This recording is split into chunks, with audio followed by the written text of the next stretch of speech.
Guys, এই ভিডিওটা ছিল আমার গণেশ পূজার প্রথম দিনের ভিডিও। তো তোমরা সবাই মোটামুটি জানো আগরতলা শহরে যে আমাদের ভগবত প্রভু আইছিল ওই দিনে। আর ভগবত প্রভুরে এমন কেউ বাদ নাই যে ওরে চিনেও না। তো একটু দেখো, তারপরে আমি কথা বলতেছি।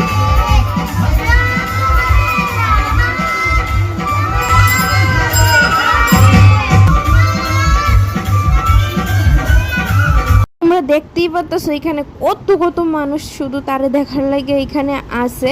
তো এখানে আমরা ছোট্ট ভগবত প্রভুরে আমি তো অলরেডি চেয়ারে ওইটা দেখতেছিলাম, কারণ আমি তো দেখতেই পারতেছিলাম না।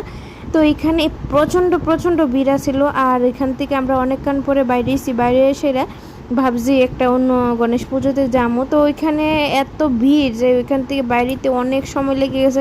তো ওইখান থেকে আমরা ওভার ব্রিজ দিয়ে সেরে যাইতেছি হাঁপানিয়াতে। তো হাঁপানিয়া একটু গরম কম আছিল, তো মানে ভিড় কম আছিল, সরি, তো গরম কম না একদমই। তো ওই